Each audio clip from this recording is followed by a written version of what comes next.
घर के मुखिया में होने चाहिए ये 10 गुण।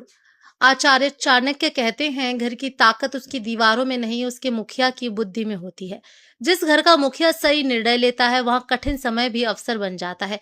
लेकिन जिस घर का मुखिया क्रोध, अहंकार और पक्षपात में जीता है, वहां सुख भी टिक नहीं पाता। आज जानिए एक सच्चे मुखिया के 10 ऐसे गुण जो पूरे परिवार का भविष्य बदल सकते हैं। नंबर 1, सुनने की आदत। चाणक्य कहते हैं, जो सुन नहीं सकता वह सही नेतृत्व नहीं कर सकता। घर का मुखिया हर समय बोलने वाला नहीं, समझने वाला होना चाहिए। बच्चों की शिकायत, पत्नी की चिंता और बुजुर्गों की चुप्पी, इन सब के पीछे छिपे संदेश को सुनना ही असली बुद्धिमानी है। कई बार लोग शब्दों से नहीं, अपने व्यवहार से मदद मांग रहे होते हैं। जो मुखिया यह संकेत समझ लेता है, वह घर में आने वाले कई तूफानों को पहले ही रोक देता है। सुनना केवल कानों का काम नहीं, बल्कि हृदय का गुण है। नंबर 2, क्षमा करें, लेकिन मूर्खता को नहीं। हर गलती को नजरअंदाज करना दया नहीं, कमजोरी है। अगर कोई सदस्य बार बार वही गलती करता है और उसे कोई रोकता नहीं, तो पूरा परिवार नुकसान उठाता है। सच्चा मुखिया गलती सुधारने का अवसर देता है, लेकिन गलत आदतों को बढ़ावा नहीं देता। जहां अनुशासन नहीं होता, वहां धीरे धीरे सम्मान भी खत्म होने लगता है।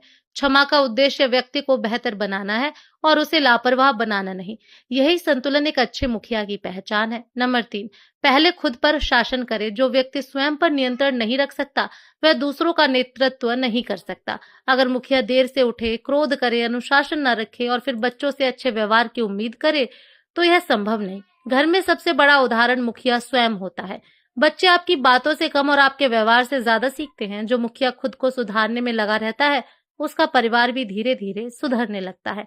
नेतृत्व आदेश से नहीं, उदाहरण से पैदा होता है। नंबर 4, क्रोध में निर्णय ना लें। चाणक्य कहते हैं, क्रोध बुद्धि का सबसे बड़ा शत्रु है।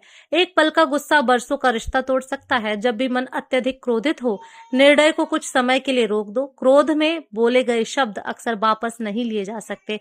कई घर तलवार से नहीं, कटु शब्दों से टूटे हैं। धैर्य रखने वाला मुखिया संकट को भी अवसर में बदल देता है। नंबर 5, न्याय करें, पक्षपात नहीं। जिस घर में एक सदस्य को ज्यादा और दूसरे को कम महत्व मिलता है, वहां धीरे धीरे दूरी बढ़ने लगती है। मुखिया का काम सबको समान सम्मान देना है। न्याय परिवार को जोड़ता है, जबकि पक्षपात उसे भीतर से तोड़ देता है। अन्याय का दर्द अक्सर बरसों तक दिल में छिपा रहता है। एक गलत पक्षपात भाई को भाई से दूर कर सकता है। न्याय वह धागा है जो पूरे परिवार को एक साथ बांध कर रखता है। नंबर 6, भावनाओं से नहीं, विवेक से फैसले लें। हर निर्णय केवल प्यार या दया के आधार पर नहीं लिया जा सकता। कभी कभी जो निर्णय आज कठोर लगता है, वही भविष्य में पूरे परिवार को बचा लेता है। सच्चा मुखिया वर्तमान नहीं, आने वाले वर्षों को देखकर फैसला करता है। विवेक वह शक्ति है जो सही और आसान के बीच अंतर बताती है। भावनाएं बदलती रहती हैं, लेकिन सही निर्णय का प्रभाव लंबे समय तक रहता है। इसलिए मुखिया को दिल के